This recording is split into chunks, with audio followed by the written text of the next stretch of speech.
नमस्कार बच्चों। आज हम पढ़ रहे हैं सावित्रीबाई फुले पाठ 11 का अभ्यास प्रश्न जो इस प्रकार है।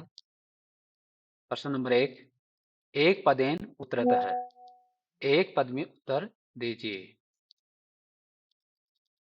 इसका क का क्वेश्चन है कि दर्शेना कुरितानां सावित्री मुखरम विरोधम अकरोत्।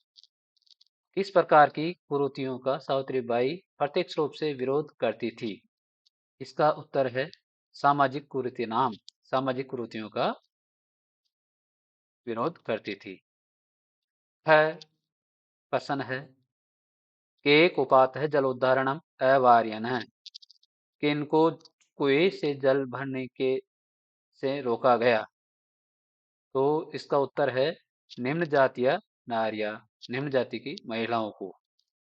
ग प्रश्न है कहा स्वदृढ़ निश्चात न विचलती, कौन अपने दृढ़ निश्चय से विचलित नहीं होती थी? इसका उत्तर है सावित्रीबाई फुले, अर्थात सावित्रीबाई फुले अपने दृढ़ निश्चय से विचलित नहीं होती थी। यह प्रश्न का है विद्वानाम शिरोमुंडस्य निराकरणाय सा के मिलिता, विद्वाओं के शिरोमुंडन के निराकरण के लिए वह सावित्रीबाई फुले किससे मिली थी? तो इसका उत्तर है नापिते, अर्थात नायु से, भारवर्ष। वह प्रश्न है सा कासाम कृते प्रदेश से प्रथम विद्यालय आरभत है, उसके द्वारा किसके लिए प्रदेश का पहला विद्यालय प्रारंभ किया गया? तो इसका उत्तर है कन्या नाम कृते, कन्याओं के लिए, या बालिका नाम कृते, बालिकाओं के लिए, कन्याओं के लिए या बालिकाओं के लिए। प्रश्न नंबर 2, पूर्ण वाक्य उत्तरत है, पूर्ण वाक्य में उत्तर दीजिए। अर्थात एक पूर्ण वाक्य में उत्तर देना है। किम किम सहमाना सावित्रीबाई स्वदृढ़ निश्चात न विचलती, किस किस को सहन करती हुई सावित्रीबाई फुले अपने दृढ़ निश्चय से विचलित नहीं हुई? तो इसमें इसका उत्तर है सामाजिक अत्याचारम सहना मान सावित्रीबाई स्वदृढ़ निश्चात न विचलती, अर्थात सामाजिक अत्याचारों को सहन करते हुए भी सावित्रीबाई फुले अपने दृढ़ निश्चय से विचलित नहीं हुई। सामाजिक अत्याचारों में बताया गया कि उसके ऊपर धूल फेंकी गई थी, पत्थर के टुकड़े फेंके गए थे। इन सभी सामाजिक अत्याचारों को सहन करते हुए भी वो अपने दृढ़ निश्चय से विचलित नहीं हुई है। प्रश्न इस प्रकार है सावित्रीबाई फुले महोदया पितरो नाम किम आसीत, सावित्रीबाई फुले के पिता का नाम क्या था? इसका उत्तर है सावित्रीबाई फुले महोदया पितरो नाम आसीत खंडोजी आसीत, अर्थात सावित्रीबाई फुले के पिताजी का नाम खंडोजी था। वह विवाह अंतराम अपि सावित्र्या मनसी अध्ययन अभिलाषा कथम उत्साह प्राप्तवती, विवाह के बाद भी सावित्री के मन में पढ़ने की अभिलाषा कैसे बलवती हुई? अर्थात वो विवाह के बाद भी अपना अध्ययन जारी रखना चाहती थी, ऐसा उसको कैसे बल कैसे प्राप्त हुआ? इसका उत्तर है विवाह अंतरमपि सावित्र्या मनसी अध्ययन अभिलाषा स्वपत्यु स्त्री शिक्षा समर्थन उत्साह प्राप्तवती, विवाह के बाद भी सावित्री का मन अध्ययन की अभिलाषा में अपने पति के स्त्री शिक्षा के समर्थन से उसको बल प्राप्त हुआ। अर्थात उसका जो पति था ज्योतिबा फुले, वो स्त्री शिक्षा का समर्थन करता था और इसी के कारण उसकी जो अध्ययन की जो इच्छा रुचि थी वो उसको बल मिला। यह प्रश्न इस प्रकार है जलम पातुम निर्वाणमाणा नारी सा कुत्र नीतवती किंचित अकथयत, अर्थात जल पीने के निर्माण के लिए नारियां सा कुत्र, वह कहाँ, नीतवती कहाँ ले गई, और किंचित अकथित कुछ क्या कहा, अर्थात जल पीने के लिए खड़ी महिलाओं को वह सावित्रीबाई फुले कहाँ ले गई और क्या कहा? तो इसका उत्तर है इस प्रकार है, जलम पातुम निर्माणाम नारी सा निज गृहम नीतवती एवंच सा तड़ागम दर्शित्वा यथेष्टम जलम नेतुम अकथयत।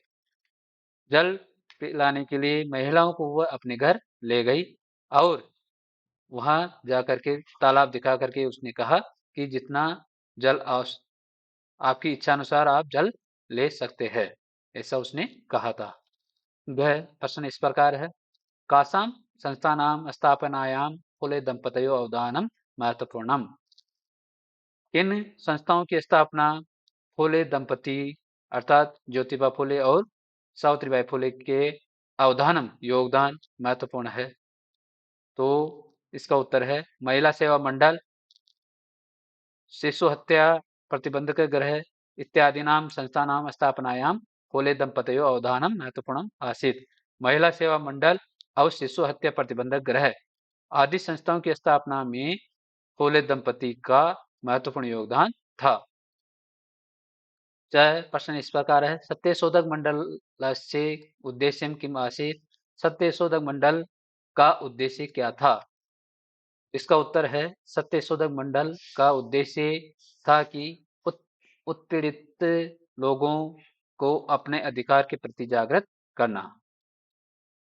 सत्यशोधक मंडलस्य उद्देश्यम आसीत् उत्पीड़ानां समुदायानां स्वाधिकाराणां प्रति जागरणम।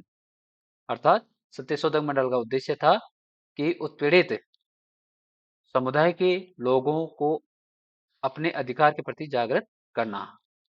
छह प्रश्न इस प्रकार है, तस्यः द्वयो काव्य संकलनों नामनी के, उसके द्वारा दो काव्य संकलन के नाम क्या थे? तो उसके तस्यः इसका उत्तर है, तस्य काव्य संकलनम द्वयम वर्तते, उसके द्वारा दो काव्य संकलन है, पहला है काव्य फुले और दूसरा सुबोध रत्नाकर। प्रश्न नंबर 3 इस प्रकार है, रेखांकित पदानि अधिकृत्य प्रश्न निर्माणम कुरुतः। रेखांकित पदों के आधार पर प्रश्न का निर्माण कीजिए। सावित्रीबाई कन्या भी स विनोदम आलपंती अध्यापने संलग्ना भवती स्म। तो इस प्रश्न में आप देख पा रहे कन्या भी में रेखांकित है, अर्थात कन्या भी शब्द रेखांकित है। तो इसके आधार पर प्रश्न का निर्माण करना है। तो इस प्रकार होगा इसका प्रश्न का निर्माण, सावित्रीबाई का भी स विनोदम आलपंती अध्यापने संलग्ना भवती स्म। अर्थात सावित्रीबाई किसके साथ हंसी मजाक करती हुई बातचीत करती हुई वो अपने अध्ययन में संलग्न थी। तो किसके द्वारा, का भी तृतीय विभक्ति बहुवचन का रूप है, प्रश्नवाचक में का भी है। इस प्रकार है प्रश्न, सा महाराष्ट्र से प्रथमा महिला शिक्षिका आसीत्, वह महाराष्ट्र की प्रथम महिला शिक्षिका थी।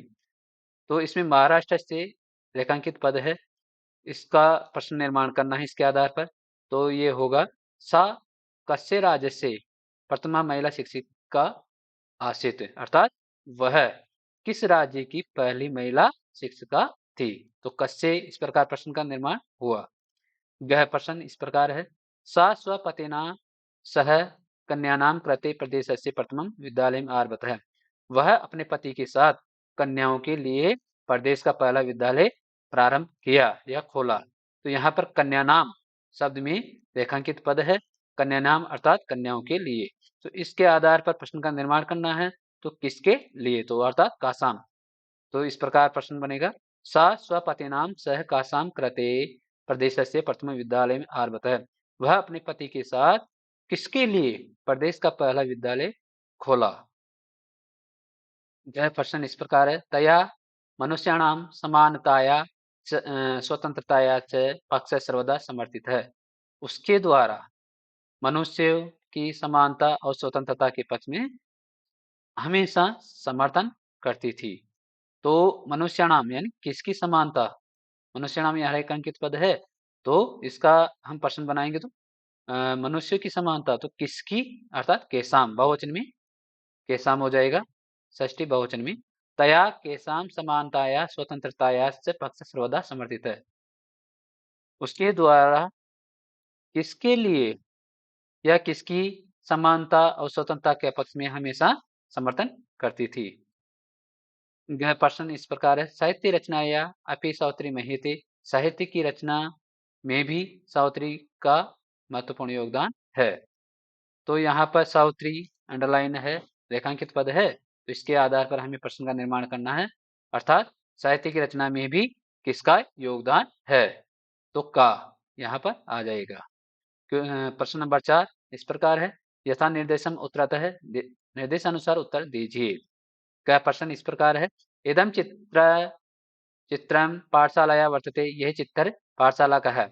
अत्र वर्तते, अत्र यहाँ वर्तते है, इति क्रियापदम, वर्तते क्रियापद का कृत्यपदम किम, कर्ता पद क्या है, अर्थात यहाँ पर वर्तते जो शब्द है क्रिया, इसका सब्जेक्ट क्या है, कर्ता क्या है, तो इसका कर्ता होगा चित्रम।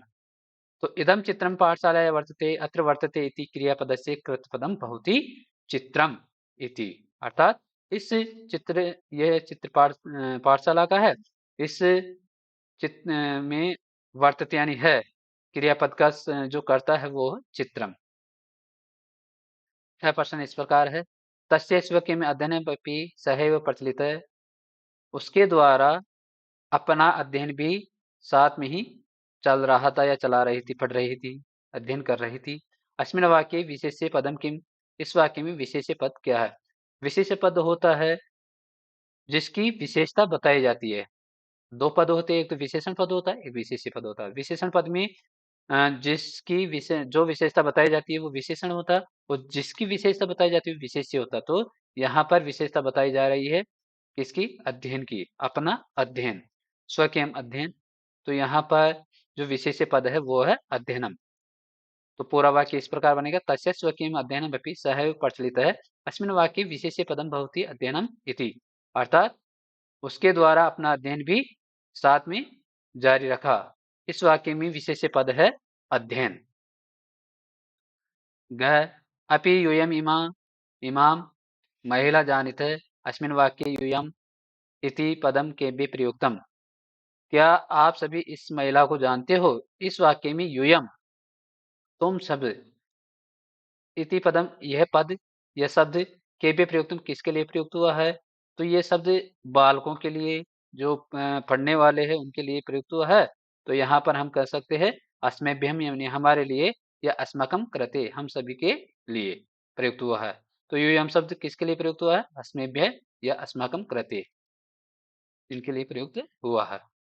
यह इस प्रकार है प्रश्न, सा तः स्त्री निजगृहं नीतवती, वह उन स्त्रियों को अपने घर ले गई। अस्मिन् वाक्ये, इस वाक्य में सा जो सर्वनाम है, सा यानी वह, स्त्रीलिंग में, सर्वनाम पदम कस्य प्रयुक्तम किसके लिए प्रयुक्त हुआ है, अर्थात सा शब्द सर्वनाम शब्द किसके लिए प्रयुक्त हुआ है, तो यहाँ सा शब्द सावित्री बाई के लिए प्रयुक्त हुआ है। सा ताः स्त्री निजगृहं नीतवती, अस्मिन् वाक्ये सा इति सर्वनाम पदम सावित्री बाई इति से प्रयुक्तम, अर्थात वह उन स्त्रियों को अपने घर ले गई। इस वाक्य में सा यानी वह सर्वनाम शब्द सावित्री बाई के लिए प्रयुक्त हुआ है।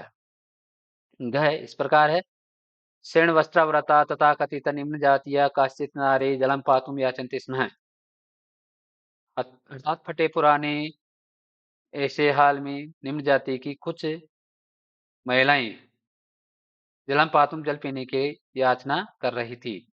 अत्र यहाँ पर नारी इति पद से, नारी इस शब्द के विशेषण पद कति संतक कितने हैं, कानिच इति लिखित, और कौन कौन से है, तो इसके विशेषण पद है नारी शब्द के 4 होते हैं, ये 4 है, इसमें चत्वारि सन्ति अर्थात 4 है। कौन कौन से, शृण वस्त्राव्रता इति, तथा कथिता इति, निम्न जातीय इति, काश्चित इति, ये 4 इसमें विशेषण शब्द है। प्रश्न नंबर 5, अधोलिखिता नाम पदानि आधृत्य वाक्यानि रचयते, निम्नलिखित पदों के आधार पर वाक्यों की रचना कीजिए।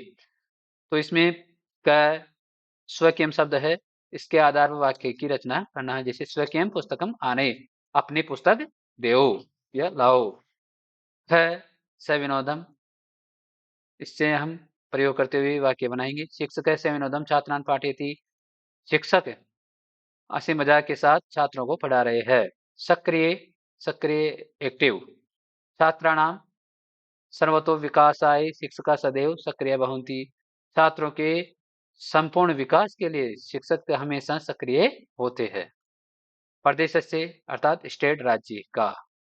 अस्य प्रदेशस्य इसके आधार पर वाक्य बनेगा अस्य प्रदेशस्य इस राज्य की ख्याति प्रसिद्धि दिक्षु दिशाओं में प्रशस्त अस्ति फैली हुई है। तस इस राज्य की जो प्रसिद्धि है वो चारों दिशाओं में फैली हुई है। मुखरम प्रत्यक्ष रूप से अस्तानाम इदम विहद गदल वेरेण सततम मुखरम विराजते, अर्थात इस स्थान पर विराजित सभी जो पक्षीगण है वो निरंतर प्रत्यक्ष रूप से विराजित है। सर्वथा हमेशा, बिल्कुल। सत्य रक्षा सर्वथा यतनियम, सत्य की रक्षा हमेशा करनी चाहिए। सर्वथा यानी हमेशा। प्रश्न नंबर 6 प्रश्न इस प्रकार है अधोलिखितानि पदानि आदृति वाक्यानि रच्यते, निम्नलिखित पदों के आधार पर वाक्य की रचना कीजिए। ऊपरी, ऊपरी यानी ऊपर। उत्पीठिकाया उपरि चषकम स्थापये, अर्थात उत्पीठिका के ऊपर चषक है, गिलास रखा हुआ है। आदानम, आदानम यानी प्रदान करके। अस्ते वस्तुनाम आदानम न युक्तम, उनको वस्तुएं देकर देना ठीक नहीं है। परकीयम, दूसरे की। परकीयम जीवनम न शोभते साधु जनाए, दूसरों के जीवन न शोभते नहीं शोभा देता साधु जनाए, सज्जन लोगों के लिए। विषमता, विषमता होता है अलग अलग, डिफरेंट। विषमता प्रसक्त धर्म है, अलग अलग धर्मों का मानने वाले लोग रहते हैं। व्यक्तिगतम, व्यक्तिगत पर्सनल, स्वयं का। व्यक्तिगतम यत किंचित अपि सदैव गोपीयत पुरुष है, व्यक्तिगत जो कोई भी होता वो हमेशा गोपनीय रखता है, ऐसा पुरुष होता है। आरोह, आरोह यानी चढ़ना। सरलो नास्ति नगा आरोह, सरल नहीं है पहाड़ पर चढ़ना, पहाड़ पर चढ़ना सरल नहीं है। तो इस प्रकार हमने वाक्य का निर्माण किया। आ प्रश्न नंबर 6 का आ प्रश्न इस प्रकार है अधोलिखित नाम समानार्थ पदानि पाठा चित्वा लिखत, निम्नलिखित पदों के समानार्थक पद पाठ से चुनकर लिखिए। मार्गी, मार्ग में। अविरतम, लगातार। अध्यापन, पढ़ने में। अवधानम, अवधानम योगदान। यथेष्टम, इच्छा के अनुसार। मनसी यानी मन से। तो इनका आपको चुन करके लिखना है सही सही। शिक्षण, शिक्षण यानी अध्ययन, अध्यापन, पढ़ने में। अध्यापन इसका समानार्थी शब्द होगा अध्यापन। फति, मार्ग में। तो इसमें चुन करके लिखेंगे मार्गे, मार्गे हो जाएगा इसका। हृदय, हृदय इसका होगा मन, मनसी हो जाएगा। इच्छानुसारम, यथेष्टम हो जाएगा इसका समानार्थी शब्द। योगदानम, इसका समानार्थी शब्द अवदानम, योगदान। निरंतरम, अवितरम, लगातार। प्रश्न नंबर 7 इस प्रकार है निम्न अधोलिखिता नाम पदा नाम लिंगम विभक्ति वचनम च लिखत, निम्नलिखित पदों के लिंग विभक्ति और वचन लिखिए। इसमें पहला शब्द है धूलिम, ये पुल्लिंग का शब्द है और द्वितीय विभक्ति एक वचन इसका रूप है। नामनी, ये नपुंसकलिंग शब्द है, सप्तमी विभक्ति एक वचन का रूप है। अपरह, ये पुल्लिंग शब्द है, प्रथमा विभक्ति का एक वचन रूप है। कन्या नाम, यह स्त्रीलिंग शब्द है और षष्ठी विभक्ति बहुवचन का रूप है। सहभागिता, सहभागिता शब्द स्त्रीलिंग शब्द है और ये प्रथमा विभक्ति एक वचन का रूप है। नापिते, ये पुल्लिंग शब्द है और तृतीय विभक्ति बहुवचन का रूप है। प्रश्न नंबर 7 का आ प्रश्न इस प्रकार है उदाहरण अनुसृत्य निर्देशानुसारम लकार परिवर्तन कुरुत है, उदाहरण के अनुसार निर्देशानुसार काल परिवर्तन कीजिए। उदाहरण जैसे सा शिक्षिका अस्ति, वह शिक्षिका है, इसको लंग लकार में आपको परिवर्तन करना है। तो सा शिक्षिका आसीत, वह शिक्षिका थी, इस प्रकार ही परिवर्तन हो जाएगा। इसी में क सा अध्यापने संलग्न बहुती, वह पढ़ने में लगी हुई है, तो इसका दृढ़ लकार में आपको प्रयोग करना है। तो बहुती की जगह भविष्यति हो जाएगा और शब्द बनेगा सा अध्यापने संलग्न भविष्यति, वह पढ़ने में लगी हुई होगी। इस प्रकार है स त्रयोदश वर्ष कल्प अस्ति, वह 13 वर्ष की थी, 13 वर्ष की है, वह 13 वर्ष का है, इसको आपको लंग लकार में करना है। तो इस प्रकार होगा अस्ति का आसित हो जाएगा। सः 13 वर्ष कल्प आसीत्, अर्थात वह 13 वर्ष का था। गह महिलाः तड़ागात जलम नयन्ति, महिलाएं तालाब से जल ले रही है। इसका लोट लकार में करना है। तो महिलाः तड़ागात जलम नयन्तु, नयन्ति की जगह नयन्तु हो जाएगा। घ इस प्रकार है प्रश्न, वयम प्रतिदिनम पाठम पठाम, हम प्रतिदिन रोजाना पाठ पढ़ते हैं। इसका विधिलिंग में प्रयोग करेंगे तो पठाम की जगह पठेम हो जाएगा। वयम प्रतिदिनम पाठम पठेम, हम प्रतिदिन पाठ पढ़ना चाहिए, हमें प्रतिदिन पाठ पढ़ना चाहिए। यूयम तुम सब किम क्या विद्यालय में गच्छत, विद्यालय जाते हो, तुम सब क्या विद्यालय जाते हो। इसका लिट लकार में हो जाएगा यूयम किम विद्यालयम गमिष्यत, क्या तुम विद्यालय जाओगे, तो गच्छत का गमिष्यत हो जाएगा। च प्रश्न इस प्रकार, ते बालका विद्यालयात् गृहं गच्छति, वे सभी बालक विद्यालय से घर जा रहे हैं। इसका लंग लकार में करेंगे तो ते बालका विद्यालयात् गृहं अगच्छन्, वे सभी बालक विद्यालय से घर आए। ये इस पाठ के अभ्यास प्रश्न है जो इस प्रकार थे। धन्यवाद।